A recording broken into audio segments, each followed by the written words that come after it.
Alright, first of all, I know I'm late to the party. It's been a few days since both Hyacine and Cypher's kits came out, and most of you already know how they work. So let's go beyond that and discuss how much value does these two units provide to your account. This video will be focusing on Hyacine, and if she's worth getting, if you already have well-built sustains for your casteries teams, or maybe just getting her signature light cone will be more efficient. So leave a like if you found this video helpful, and let's get started. Let's talk about lootbar.gg, the best top-up platform for your favorite games like Genshin Impact, Honkai Star Rail, and now Zenless Zone Zero. It provides some crazy discounts on every item there is, and it's super easy to use. Just go to lootbar.gg, select Honkai Star Rail or whatever game you play, select your preferred pack, and then type your UID, select your server, and click on top up now. With just a few clicks, you can get your hands on some awesome deals. Lootbar also has tons of positive reviews, and since it is anniversary, all the top up bonuses have been reset, and this also applies to PlayStation and Xbox users if you can place orders through Lootbar. Not only that, some of your favorite content creators, including me, uses Lootbar for every in-game purchase. So just click on the link in the description or in the pinned comment and check out lootbar.gg right now. So, Hyacine. Now before I dive into her value as a unit, let me first give you a quick rundown of her kit, for the ones who still don't know how she works. If you are not one of them and you already know about her kit, then you can just skip ahead. There are timestamps. So, Hyacine is a Wind Remembrance unit, who's basically like a new Lingsha. Not because of her kit, it's because of her playstyle. Hyacine can provide consistent healing, but can also dish out some good damage. For her kit, her skill is similar to RMC, as it summons her Memo Sprite, which is called Ika. The main points to understand are both of their talents and Hyacine's ultimate. First, the talent. Unlike other Memo Sprite, Ika actually starts with 50% HP, and when they or Hyacine heal anyone, it increases Ika's damage dealt by up to 240%, meaning we can expect some good damage from them. For her ultimate, she heals all of her allies and her Memo Sprite, and then she enters a unique state called the Clear Sky state for 3 turns, and the duration is based on her own turns, similar to units like Tribi and Ruan Mei. Also, while in this state, she increases all her allies' max HP, and this is basically the single offensive buff that she provides for any HP scaling units, like Casters or Mighty. For the Memo Sprite talent, Ika's speed is 0, and they don't appear on the action order. Also, if any ally in the team have their HP reduced, basically if they are not at full HP, then at the start or after any target's turn, Ika will consume their own HP and heal the ally that is not at max HP. It's similar to Luocha's emergency heal, but here this procs after any target's turn, and it doesn't require any ally to be lower than 50% HP. As long as the ally is not at 100% HP, this will proc. The heal itself is small, but this is more consistent. As for the 0 speed part, Ika does not appear in the action order, but while Hyacine is in her ultimate's unique state, whenever she uses any ability, Ika will get an immediate turn right after it, and that's basically how it takes turn. As for their ability, Ika's skill is an AoE attack, which is based on the amount of healing done in the current battle, and after using this skill, the tally is cleared by 50%. So basically, the longer the battle goes on, the more healing they provide, and the more damage Ika does. Aside from this, Ika provides more energy whenever they are summoned, and when they disappear, Hyacine's action is advanced. For the passives, Hyacine's crit rate is always 100%, which makes it really easy to build. I guess, kind of. Also, whenever healing a target with lower than 50% HP, Hyacine's outgoing healing is increased. With that, she also gets 50% effect res, and she can dispel 1 debuff from all her allies with her skill and ultimate. Lastly, this crazy passive. When Hyacine's speed exceeds 200, her and Ika's max HP is increased by 20%, and for every 1 excess speed after 200, they get increased outgoing healing. The max count is 400, but we don't really have to focus on getting that much speed. The 400 speed point is probably for game modes like Sim Universe, and a few bits of outgoing healing will not be as effective anyway. The one goal for her is to just get above 200 speed, so that she can at least get the HP increase. So on that topic, let's discuss her build.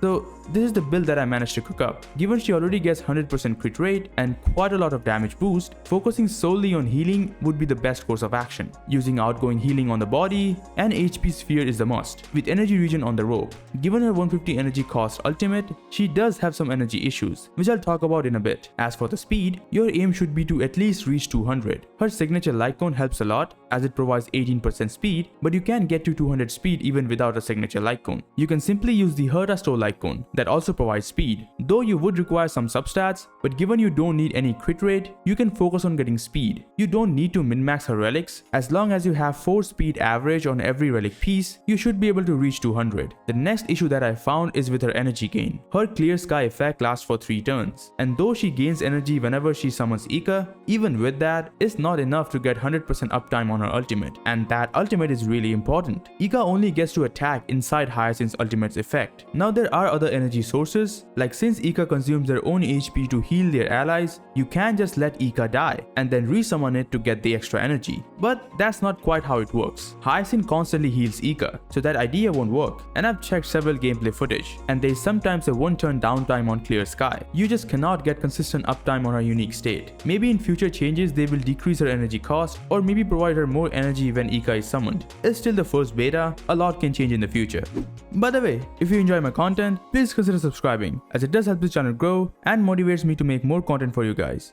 And now with all that, let's finally discuss her value. First, let's talk about why would you even consider getting an upgrade. Right now we have two top tier sustain units for Castores, Gallagher and Luocha. Both work perfectly fine with Castores, but both also have their flaws, depending on the situation. Luocha is more consistent because his healing is based on a field which is not affected by any type of enemy, so he can consistently provide healing no matter what game mode you are in. He also has his emergency healing, which comes in real handy for extra point generation for Castores. But his healing, though consistent, is not the highest. Gallagher can actually provide more healing than Luocha based on how many enemies are on the field. His healing is based on a debuff. Your team get healed when you hit the enemy with said debuff, and the more enemies present that are affected by it, the more you heal. So if there are 5 enemies inside that debuff and you do an AoE attack like Castores always does, you get a lot more healing than Luocha. But that's only when you are in that situation. If there is only 1 or 2 enemy, or if they are immune to debuffs, or if they can quickly cycle through those debuffs, Gallagher's value drops. I experienced this while testing Castores in the current MOC cycle. In the Flameweaver stage, with all those clones under the Besotted debuff, Castores and Triby's AoE attacks was generating a ton of healing and points for the dragon. But on the other hand, while fighting Kafka, since there was not a lot of enemies on the field, the point gain was significantly slower. So Gallagher can be the best or not better than Luocha based on the challenge. Now Hyacine just goes above and beyond both Gallagher and Luocha. She has AoE healing in her skill and her ultimate. Her Memo Sprite Ika can provide healing after every enemy turn as long as there is a single enemy that is below 100% of their HP, which should be all the time given how Castores consumes HP from all her allies. And not to mention her speed will be 200 or more. As a result, she will be taking turns left and right. In terms of just healing and point generation, Hyacine is clearly above any healer currently in the game for HP scalers. But more than that, she can increase allies' HP. Right now, both Luocha and Gallagher does not provide any offensive buffs from their base kit, and Hyacine providing that HP boost can be really good for any HP scaling DPS. Like we all know how much Castores loves HP. She scales of HP more than damage boost, and if you add that HP increase, her damage does increase by a bit. Now this chart is only based on said HP increase. Hyacine can generate points faster than Gallagher, and she has her personal damage as well, so the overall team damage increase is much higher than this. She is definitely a solid upgrade from our current sustain units. But is that amount of damage increase worth getting a new unit? Well, it's the same case as Anaxa and Jade. Even though Anaxa is clearly better, if you are not aiming for the best team for the Herta, you don't really need Anaxa. And the same can be said here. But then again, given how I failed to judge Anaxa properly and the actual damage increase was much higher than I thought, Hyacine might be way better by the time she gets released. Also for Castores only, Hyacine might not be that big of an upgrade. But if you have more HP scaling units on your account like Myre, then Hyacine's value will increase. Also, if you have a signature light cone, then it's a completely different story. So now, let's talk about this whole light cone issue. Hyacine's signature provides a lot of speed, which is great for reaching that 200 speed breakpoint, but after that, this light cone can consume HP from all allies, which can also help generate points for Castores. It also deals additional damage and can increase damage received by enemies. It's basically a separate unit in and of itself, and that is the issue. This light cone literally adds a new mechanic to Hyacine's base kit, and it is making players really frustrated because they feel like they have to get this light cone. But that's not actually the case. Yeah, the light cone is solid, but it's not necessary. The main gimmick that makes this light cone a problem is that HP drain mechanic, but the amount itself is so low that it would hardly matter for Castores' point generation. This is mainly for Ika's out of turn healing. As long as there are allies below 100% HP, Ika will continuously heal them, and this light cone helps with that. The healing will increase Ika's damage and will also contribute to Castores' point generation. It's definitely great, but not necessary.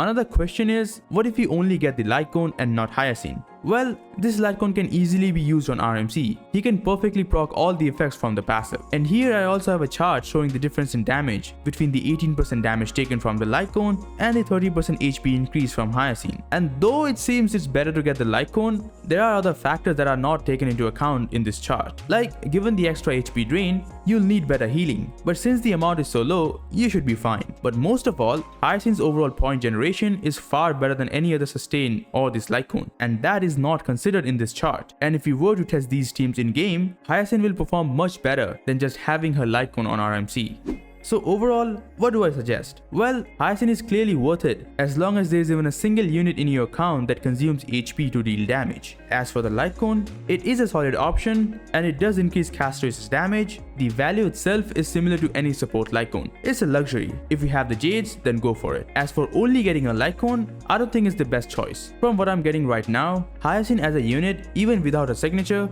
holds more value than just getting her Litecoin. But then again, this is still just the first beta. A lot can change in the future, like it happened with Anaxa. And that's going to be it for this video. If you have anything else to share, you can do so in the comments. Like and sub if you enjoy my content. Thanks a lot for watching, and I'll see you guys in the next one.